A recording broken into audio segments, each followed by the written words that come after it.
ഇന്നൊരു ഗസ്റ്റ് ചാലഞ്ചാണ്. എല്ലാവരും തന്നെ രാവിലെ എഴുന്നേറ്റ് പോകാമെന്നുള്ളൊരു തയ്യാറെടുപ്പിലാണ്.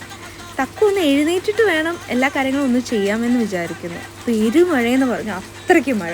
നിങ്ങളുടെയൊക്കെ നാട്ടിൽ ഇത്രയും മഴയുണ്ടോ? ഉണ്ടെങ്കിൽ കമൻറ്റ് ചെയ്യട്ടോ. ഏത് ജില്ലയിലാണ് ഏറ്റവും കൂടുതൽ മഴയെന്ന് നമുക്ക് തന്നെ അറിയാമല്ലോ. ഇവനെ ഒന്ന് എഴുന്നേൽപ്പിച്ച് എല്ലാം സെറ്റ് ചെയ്യാമെന്ന് വിചാരിച്ചാൽ അവൻ ഏറ്റിട്ടിരുന്ന് ആടുക. ഉറക്കം തൂങ്ങിയിട്ട് ആടുന്നതാണ്. മഴയുണ്ടോയെന്ന് അറിയാൻ വേണ്ടി ഒന്ന് പുറത്തോട്ട് പോയി നോക്കാമെന്ന് വെച്ചാൽ മഴ മാത്രമേ ഉള്ളൂ. ആ പൊക്കത്തുനിന്നോട് കാണുന്നതൊന്നും കാണാനേ പറ്റത്തില്ല. എന്നാൽ ഒരു കട്ടൻ ചായ പാസ്സാക്കിയേക്കാന്ന് എല്ലാവർക്കും ഒരു ആഗ്രഹം. എന്നാൽ പിന്നെ ഒരു കട്ടൻ ചായയൊക്കെ സെറ്റ് ചെയ്ത്, ലെമൺ ടീ ആയിരുന്നു ഞങ്ങൾക്ക് ഫേവറേറ്റ് എപ്പോഴും. അപ്പനും മോനും റൂമിലേക്ക് അപ്പോഴത്തേക്കും കിച്ചണിലേക്ക് വരും. കിച്ചണിൽ വന്ന് എല്ലാവരും കൂടി ഇരുന്ന് വർത്തമാനം പറഞ്ഞ് ഒരു കാര്യം ചെയ്താലേ ഞങ്ങൾക്ക് സന്തോഷമുള്ളൂ.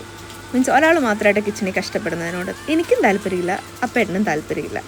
ഞങ്ങൾക്ക് 3 പേർക്കും 3 ഗ്ലാസും ഷുഗേഴ്സും ഡിഫറൻസ് ഉള്ളതുകൊണ്ട് ഞങ്ങൾക്ക് 2 പേർക്കും ഒരേ ഷുഗറും കുഞ്ഞിന് മാത്രം വേറൊരു ഷുഗറുമാണ് യൂസ് ചെയ്യുന്നത്. എന്ത് കിട്ടിയാലും ആദ്യം അപ്പയ്ക്ക് കൊണ്ടേ കൊടുക്കുന്ന സ്വഭാവമാണ് മകന്.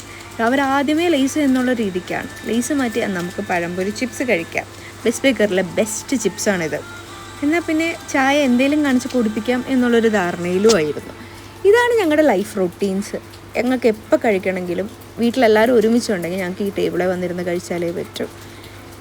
എങ്കിലേ കുഞ്ഞുങ്ങൾക്കായാലും ആ ഒരു എന്താ പറയണ്ടേ, യൂണിറ്റി എന്താണെന്ന് അറിയാൻ പറ്റുള്ളൂ. ആ ഒരു ഫീല് കഴിഞ്ഞിട്ട് അപ്പേട്ടനെ ഏറ്റ് പോകാമായിരുന്നു അത് പൊട്ടിക്കാൻ. പിന്നെ നമ്മുടെ ആയുധം പല്ലാണല്ലോ. എല്ലാവരും ഷെയർ ചെയ്ത് അത്യാവശ്യം കഴിച്ച് പ്രോഗ്രാംസിനെ കുറിച്ചും പ്ലാൻസിനെ കുറിച്ചും അങ്ങോട്ടും ഇങ്ങോട്ടും പറയുന്നു. അതിൻ്റെ ഇടയ്ക്ക് കുഞ്ഞു പുറത്ത് മഴ കാണുന്നു. ഇതെല്ലാം കഴിഞ്ഞ് എത്രയും പെട്ടെന്ന് റെഡിയാകാം എന്നുള്ളൊരു പ്ലാനിലേക്ക്. ഇവനെ പല്ലേൽപ്പിക്കണോ എന്നുള്ളൊരു ആലോചനയും. ഇനി റെഡിയായിട്ട് കാണാം. ഞങ്ങളെല്ലാവരും റെഡിയായി, എല്ലാം പാക്ക് ചെയ്ത് രാത്രി തന്നെ വണ്ടിയിൽ കൊണ്ടുവെക്കുന്ന സ്വഭാവമുണ്ട് ഞങ്ങൾക്ക്. രാവിലെ ഫ്ലാറ്റിൽ നിന്ന് ഇറങ്ങാൻ മടിയായിരിക്കും.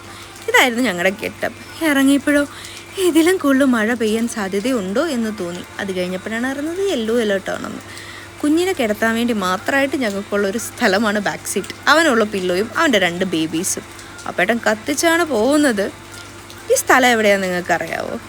നിങ്ങൾക്കറിയാമെങ്കിൽ കമൻറ്റിലൂടെ പറയും ഏത് സ്ഥലമാണ്. പിന്നെ സബ്സ്ക്രൈബ് ചെയ്യാൻ മറക്കണ്ട. ഇനിയും നമുക്ക് കാണാം.